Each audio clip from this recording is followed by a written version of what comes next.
Focus news 24/7 खबर एक नज़र। नमस्कार, आप देख रहे हैं फोकस न्यूज़ 24/7। मैं हूं विनय पचौरी और पेश है इस वक्त की बड़ी रिपोर्ट ओम प्रकाश उदनिया के साथ। पूरे जालौन में एक बड़ी सफलता पुलिस के हाथ लगी है। साइबर क्राइम थाना और कोतवाली जालौन पुलिस ने मिलकर साइबर ठगी करने वाले एक संगठित गिरोह का भंडाफोड़ किया है। इस कार्रवाई में कुल 7 अभियुक्तों को गिरफ्तार किया गया है। पुलिस ने इनके कब्जे से भारी मात्रा में ठगी से संबंधित सामग्री बरामद की है, जिसमें शामिल हैं 133 एटीएम कार्ड और 104 पासबुक और 4 चेकबुक, 80 सिम कार्ड और 32 मोबाइल और 2 लैपटॉप, एक वाईफाई डिवाइस और 14 क्यूआर कोड और 74,500 नगद रुपए। इस संगठित गिरोह का इस्तेमाल अलग अलग बैंक खातों और सिम कार्ड के जरिए भोले भाले लोगों को ठगने के लिए किए जाता था। गिरोह के सदस्य तकनीकी रूप से प्रशिक्षित थे और लोगों को कॉल कर, लिंक भेजकर या फर्जी बैंक प्रतिनिधि बनकर साइबर ठगी को अंजाम देते थे। इस पूरे मामले की जानकारी जालौन के पुलिस अधीक्षक डॉक्टर दुर्गेश कुमार ने एक पत्रकार वार्ता में दी। उन्होंने बताया कि पुलिस की सक्रियता और साइबर टीम की सतर्कता से यह सफलता मिली है और इस नेटवर्क से जुड़े बाकी सदस्यों की तलाश जारी है।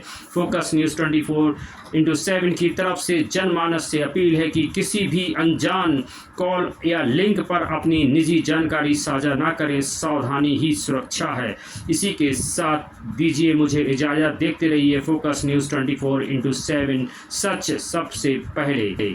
आइए सुनवाते हैं पत्रकार वार्ता में जालौन पुलिस अधीक्षक डॉक्टर दुर्गेश कुमार ने क्या कहा, जाने विस्तार से। इस तरीके से घटनाओं को अंजाम देते थे। अपर पुलिस महानिदेशक कानपुर जोन, पुलिस उप महानिरीक्षक झांसी रेंज द्वारा साइबर अपराधों के संबंध में जनता को जागरूक करने और इन अपराधियों पर नियंत्रण करने के निर्देश दिए गए थे। उपक्रम में साइबर थाना और जालौन पुलिस ने एक मुखबिरों का संजाल बिछा रखा था। जानकारी हुई कि कुछ नवयुवक जालौन में विगत 1 माह से कमरे पर किराए लेकर गेमिंग प्लेटफॉर्म जैसे क्रिक बीच, फेयर प्ले, लोटस इत्यादि के माध्यम से जनता को जोड़कर उनसे ऑनलाइन बेटिंग करा रहे हैं इलीगल तरीके से और उनके साथ ठगी कर रहे हैं।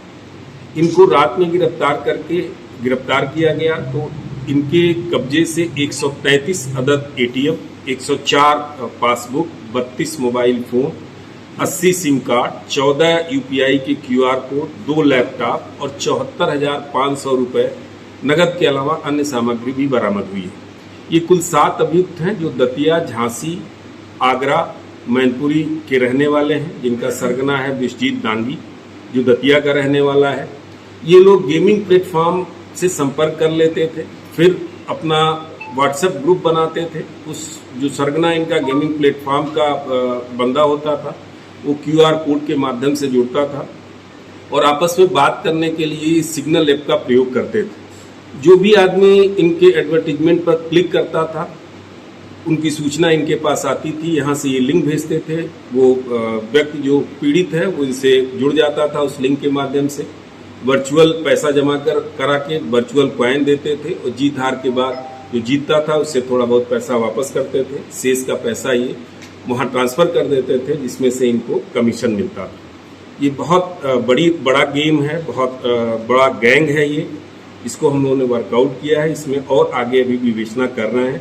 काफ़ी बड़ी संख्या में ये जो आपके एटीएम और पासबुक बरामद हुए हैं, ये गरीब लोगों को जो बहुत ज़्यादा जिनको जानकारी नहीं है साइबर के अपराधों के बारे में, उनको कुछ पैसे दे के उनसे खुलवाते हैं और खुलवा के उनका पासबुक और एटीएम सारा कुछ अपने पास रख लेते हैं और इनकी आइडेंटिटी कभी क्लियर हो नहीं पाती।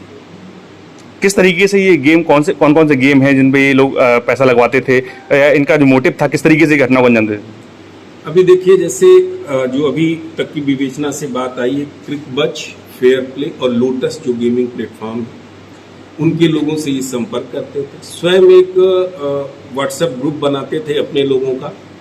उस व्हाट्सएप ग्रुप का वेब खोल के और गेमिंग प्लेटफॉर्म के प्रतिनिधि को वो क्यूआर कोड भेजते थे, बगैर आईपी एड्रेस डिस्क्लोज किए उनसे जुड़ जाता था और इनको एक्सेस मिल जाता था वहाँ के प्लेटफॉर्म का।